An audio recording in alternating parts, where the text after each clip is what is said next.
నమస్తే మిత్రులారా. ఒక సాంఘిక శాస్త్ర ఉపాధ్యాయుడిగా నేను 9వ తరగతిలోని పారిశ్రామీకరణ, సామాజిక మార్పు అనేటువంటి పాఠ్యాంశాన్ని బోధిస్తున్నప్పుడు, అందులో పని గంటలు చూస్తే 12 గంటల నుంచి 15 గంటల దాకా పని చేయించుకునేవారని, ఎక్కువగా మహిళలు, చిన్నపిల్లల చేతనే పని చేయించుకునేటటువంటి వారు అని ఉండేది.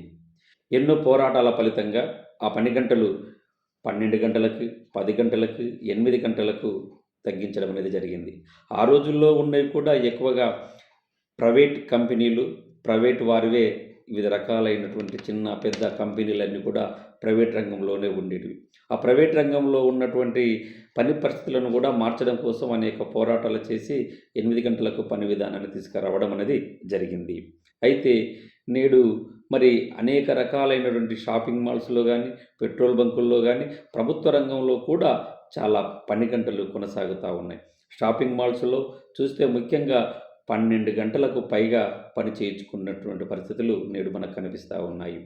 అంతేకాదు ఆ షాపింగ్ మాల్స్‌లో కూడా ఎక్కువగా పనిచేస్తున్నటువంటి వాళ్ళు ఎవరు అంటే మహిళల చేతనే పని చేయించుకుంటా ఉన్నారు. వేదాలలోకి తిరిగి వెళదాము అనేటటువంటి ఒక నినాదము ఉంది. అలాగే పాతకాలపు పని విధానాల్లోకి వెళదాము అనేటటువంటి నినాదాలు ఈరోజు పుట్టుకొస్తా ఉన్నాయి.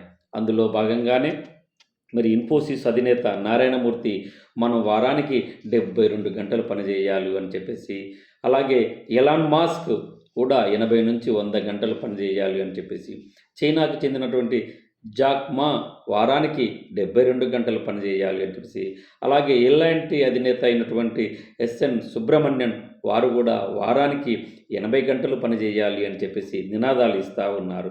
కావున మనమంతా పని విధానంలో ఎన్నో వందల సంవత్సరాల నుంచి పోరాడి సాధించుకున్నటువంటి పని విధానాలు కనుమరుగైపోయి, మళ్ళీ పాతకాల పని విధానాల్లోకి వెళ్ళేటటువంటి పరిస్థితులు చాలా తొందరలోనే ఇప్పటికే ప్రైవేట్ రంగంలో చాలా వచ్చాయి.